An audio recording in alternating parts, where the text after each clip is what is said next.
ese antígeno, ese anticuerpo, ¿qué va a pasar? Va a ir disminuyendo.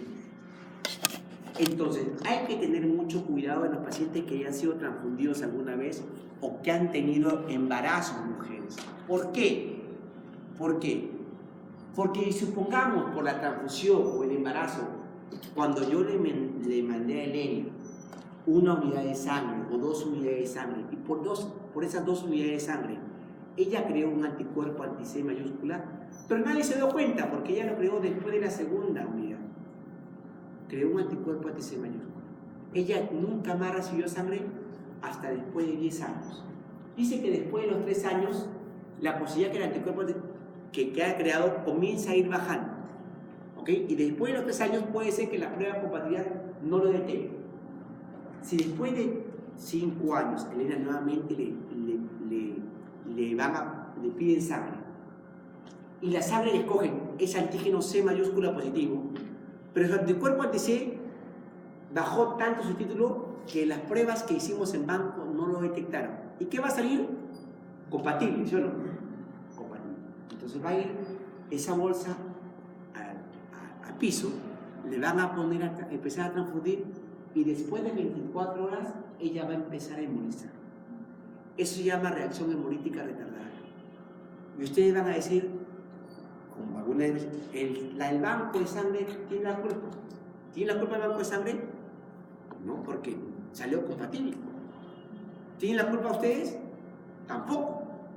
Pero hay que explicarle al paciente que, de aquellos, sobre todo pacientes politransfundidos o multigestas, si no han sido estimuladas por unos 5 años, existe mucho riesgo, alto riesgo, que podrían hacer una reacción hemolítica retardada mandándole al banco de sangre una sangre compatible.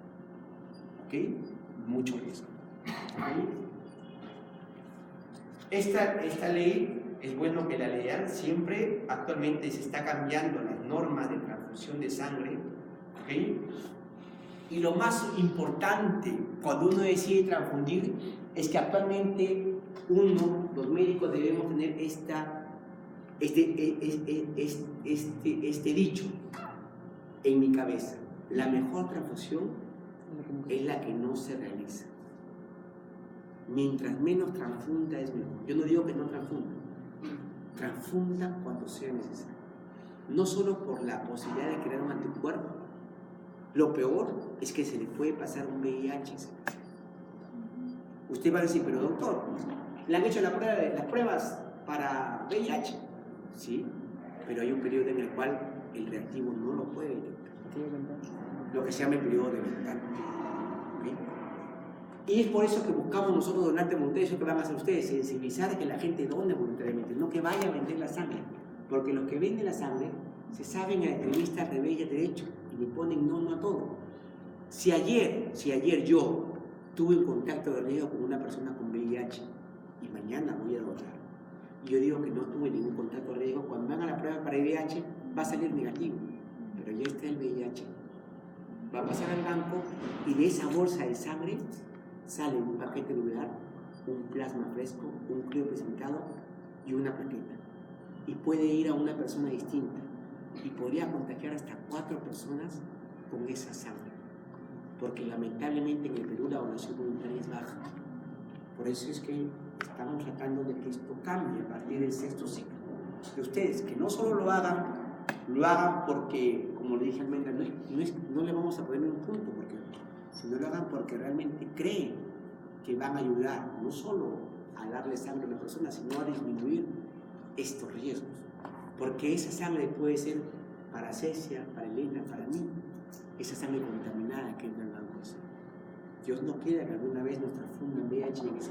Yo le digo, hay personas que nunca han donado sangre, pero cuando llega un paciente hematológico, realmente parte el corazón que no encuentren una defensa.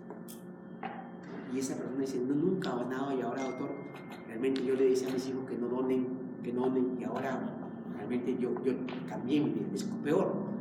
Si uno no dona sangre, la donación de órganos, por eso en el Perú está bajísima. Si uno dona la sangre que sabe que la va a responder el órgano, peor, ¿no? Entonces tenemos que ir cambiando esa mentalidad por el bien de todos nosotros, ¿no? Para evitar las contaminaciones por sangre.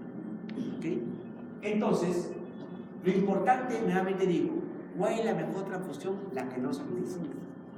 Si puedo transfundirle, si Dios quiera, yo diría, no se indica por media unidad, pero si yo pudiera transfundirle media unidad, le indicaría media unidad de repente a la persona.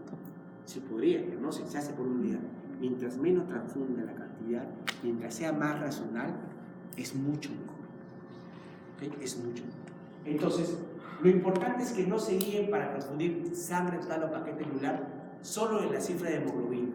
La mayoría de médicos solo ven la cifra de hemoglobina y deciden transfundir. No, hay que ver otras cosas, ¿no? Hay que ver cuál es el objetivo de la transfusión. Incrementar el transporte de oxígeno, corregir las hemorragias, normalizar los factores de coagulación, ¿ok? Entonces, tratamiento del enfermo con paquete celular o paquete sanguíneo es lo importante es no transmitir enfermedades y no responsable de efectos adversos. Y lo importante es que el enfermo realmente se beneficie con la transfusión. El concentrado de Matías constituye uno de los pilares del tratamiento en el enfermo con anemia. ¿Okay? Y hasta la actualidad, esta semana que viene voy a tener la discusión con los alumnos sobre indicación, van a ver las guías que todavía no hay un nivel de hemoglobina que todos se pongan de acuerdo en un punto. Lo que sí se ponen de acuerdo es que el médico tiene que basarse mucho, no solo en el nivel de hemoglobina, sino en la clínica del paciente.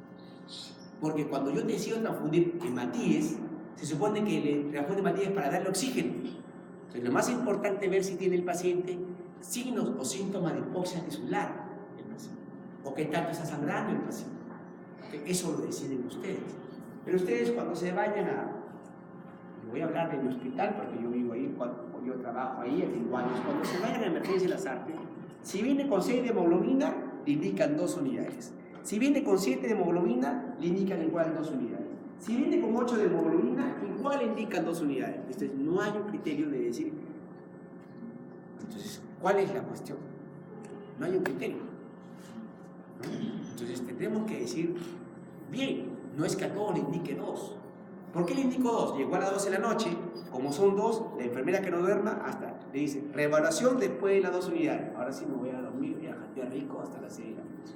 Y por eso le indico las 2 unidades. Suelen ser así, yo nomás cuando recién toca por ahí, espero que no sea por eso que indico 2 unidades, porque saco la cuenta que cada unidad transfusión demora en promedio 3 horas también. Entonces, con 2 ya dormí bien toda la noche, ¿no? Pero eso no es la cuestión. ¿Okay?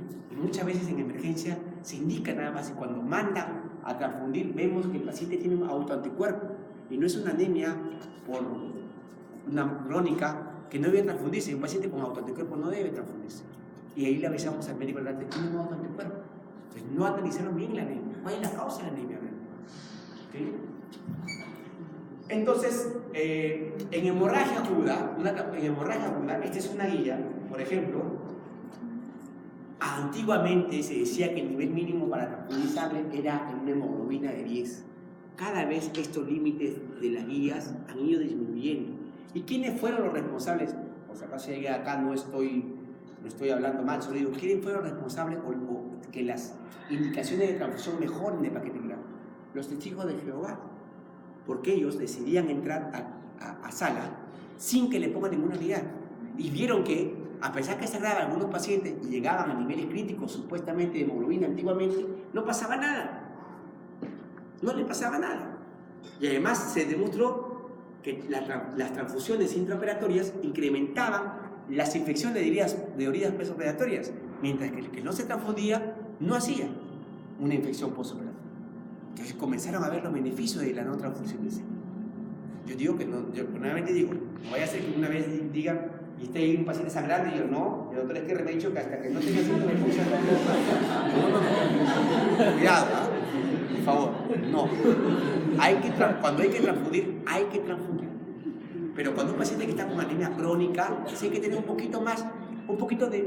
tener un poquito más de tiempo para decidir transfundir. Porque el paciente con anemia crónica está con su anemia hace tiempo.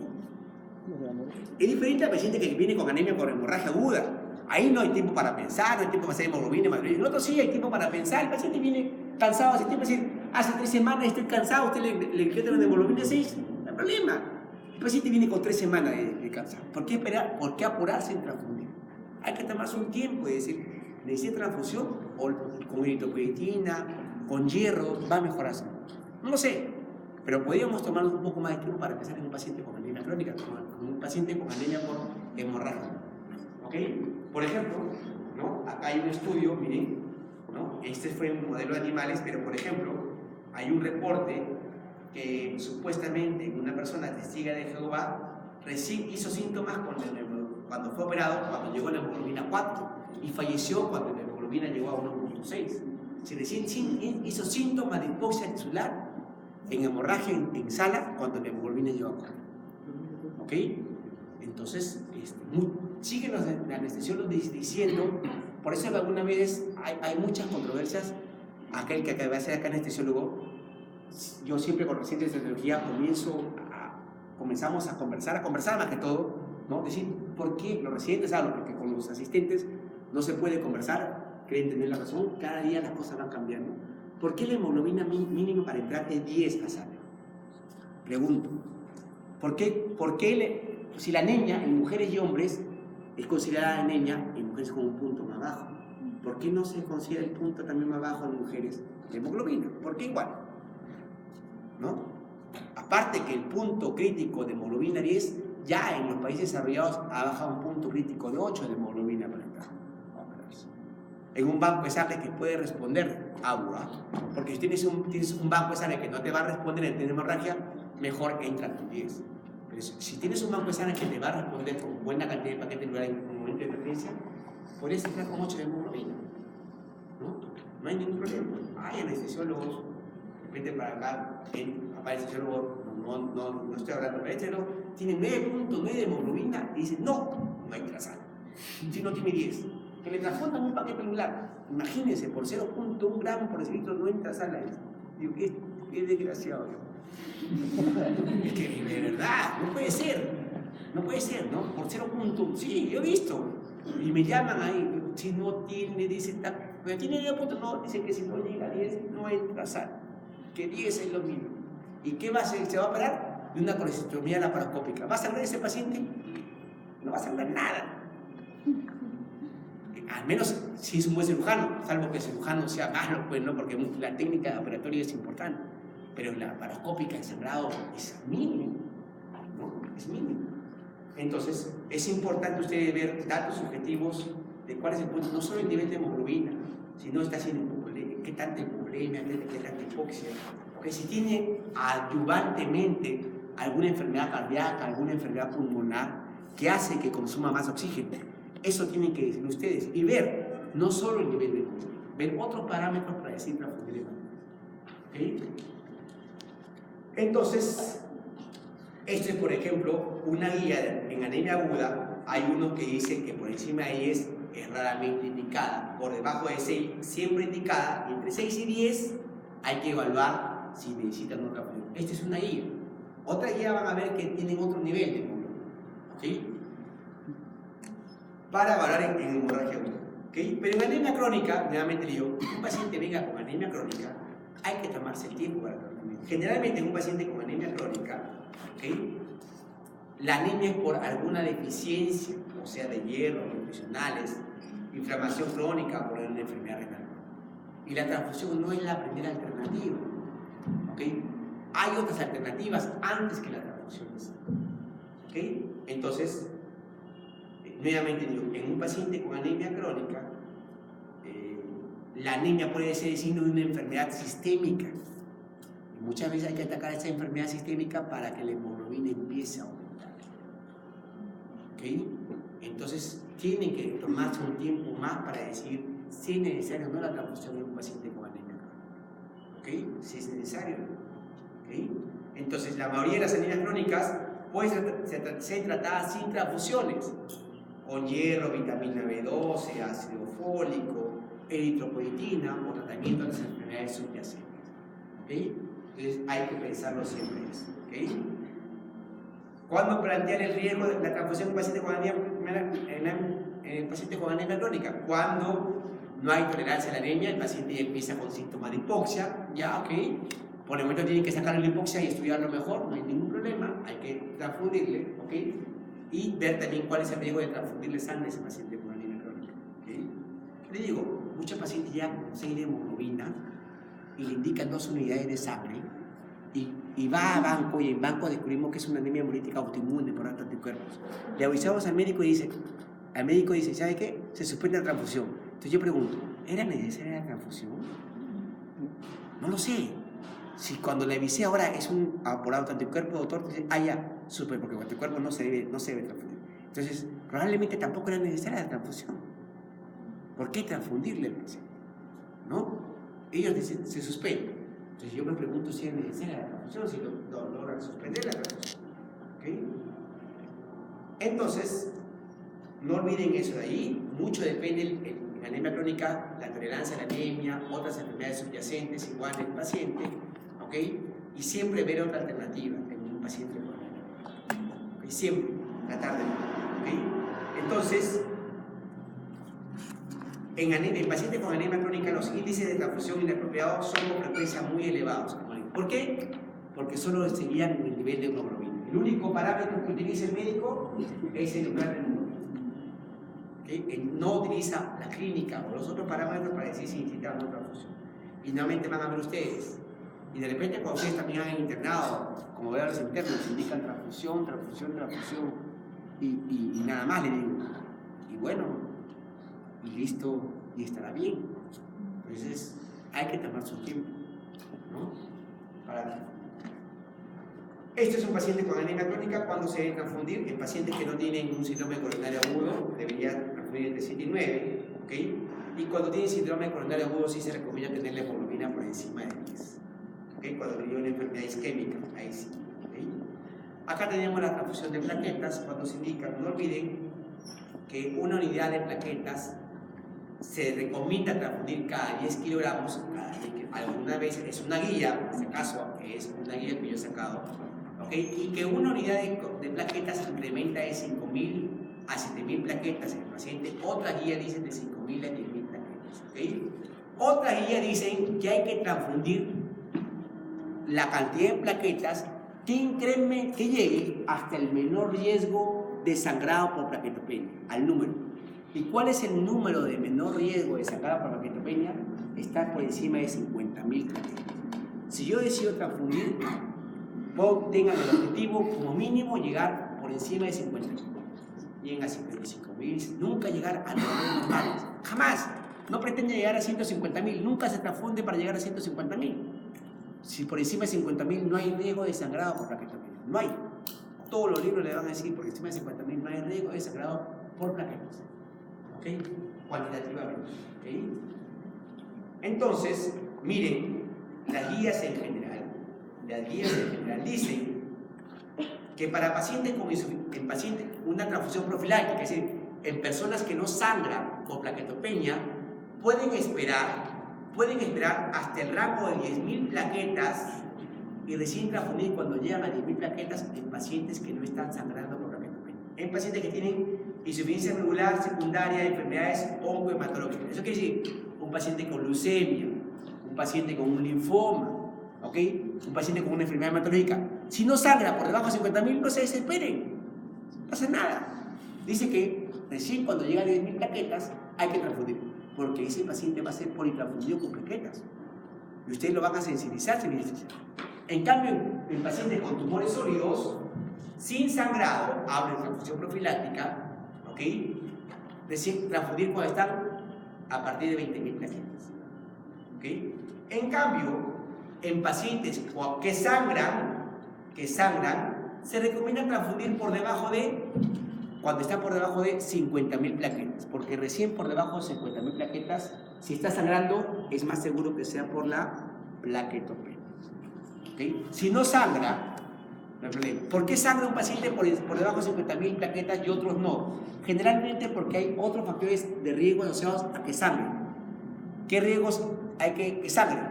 La fiebre, la infección, el uso de antibióticos, el uso de antifúngicos hace el mayor riesgo a que sangre con plaquetas un poco más elevadas.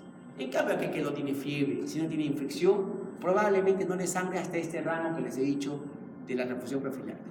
Transfusión terapéutica, si una persona sangra por debajo de 50.000 plaquetas, hay que sospechar que está sangrando por la plaquetopenia y tengo que transfundir y llevarlo a valores por encima de 50.000 plaquetas. ¿Ok? Eso es lo que se ve. ¿Ok? Bien. Transfusión terapéutica asociada a sangrado, ¿ok?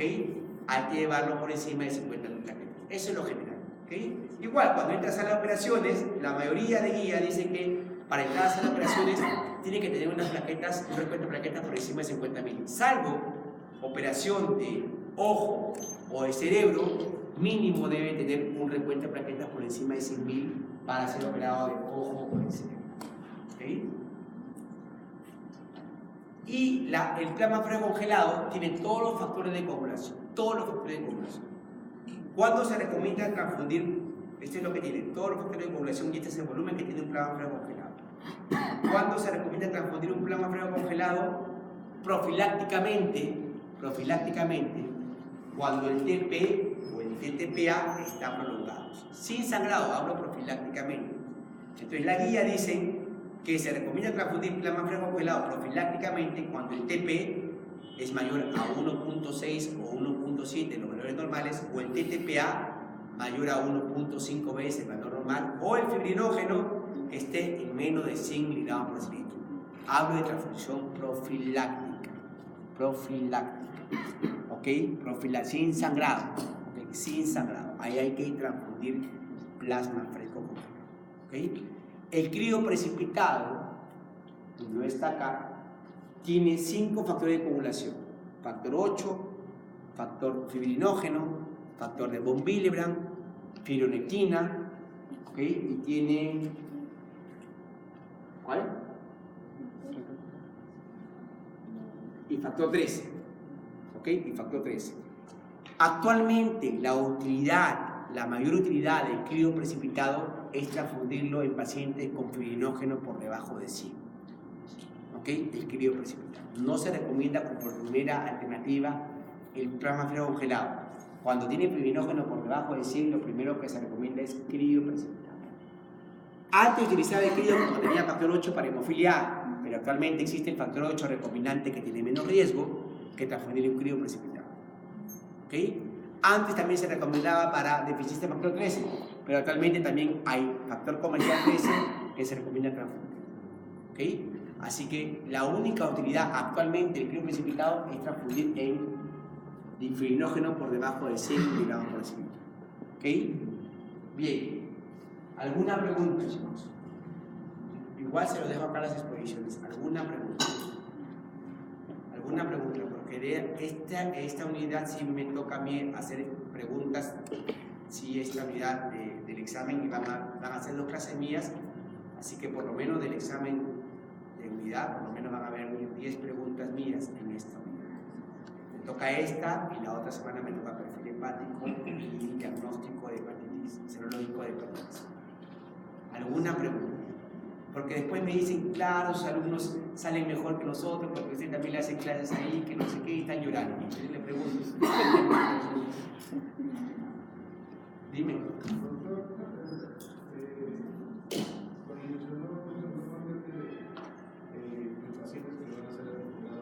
Hay un control, un reloj donde se toma el perfil de simulación de cuando un paciente está, tú dices que tiene que haber un reloj de más de 50.000 para que le haya algo acelerado. Si el paciente está, digamos, en 35.000, para aumentar las plaquetas, ¿cómo va a ser el procedimiento para subir las plaquetas? Normalmente, una unidad de plaquetas implementa entre 5.000 a 10.000 plaquetas algunas veces, otro en 5.000 a 7.000 plaquetas. Tú calculas, si tiene 35.000 plaquetas, entonces tú calculas. Yo quiero llevarlo a por encima de 50.000, no va a llegar a 51.000, va a entrar a operarse. Llévalo por lo menos a 60.000. Entonces, ¿cuántas plaquetas tendría que transfundir? Si la guía dice 5.000 a 10.000, ponte que tú pones el rango mínimo, 5.000 plaquetas. Por lo menos tendrías que transfundir unas 5 unidades de plaquetas para que lo lleve a 60.000. Digamos. ¿Cómo se transfieren las plaquetas? Las plaquetas se le van a dar en una bolsa, ya fraccionada en la bolsa. Las plaquetas están suspendidas en plasma. Están suspendidas en plasma. ¿Ok?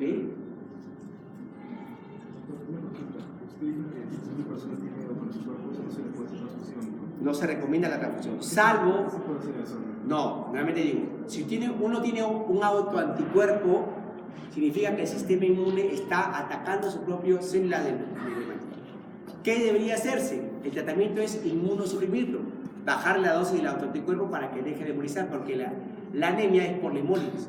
Si usted baja el autoanticuerpo, se utiliza principalmente corticoides, baja el autoanticuerpo y la hemoglobina solita va a empezar Pero si la hemoglobina está muy baja, tienen que arriesgarse a transfundir, así sea con la... Solo se recomienda transfundir cuando el anticuerpo está demasiado bajo. Demasiado. ¿Alguna otra pregunta? ¿Cómo serían casos de dos personas que sean RH positivo y negativo, por ejemplo, para que puedan tener y he visto que aplican mascarillas? Sí, bueno, si una mujer está RH negativo, le van a aplicar la vacuna que se llama Resumán, que es un anticuerpo anti-D. Se le aplican, ¿para qué? Para que los hematíes del niño RH positivo que pasan a la madre sean cubiertos por el anticuerpo anti-D y la mamá no cree una respuesta inmune contra estos hematíes antígenos D positivos. ¿Okay? Se aplica Resumán generalmente entre la 24 y 28 semanas de gestación y también se le aplica en el momento del parto. 2 veces se le aplica, entre las 24 y 28 semanas y al momento del parto. ¿Qué posibilidad? O sea, ¿no se hay riesgo de que el feto tenga alguna enfermedad por eso? No, ni una, porque el anticuerpo anti-D se le aplica a la mamá, no al feto. ¿Okay? No hay ningún problema, no hay ni un riesgo en el feto, nada. Y se le aplica después del parto, por eso entre las 24 y 28 semanas y después del parto para que no haya riesgo que el feto pase con los anticuerpos. ¿Ok? ¿Alguna otra pregunta? Bien chicos, ahí lo dejo por si acaso, muchas gracias.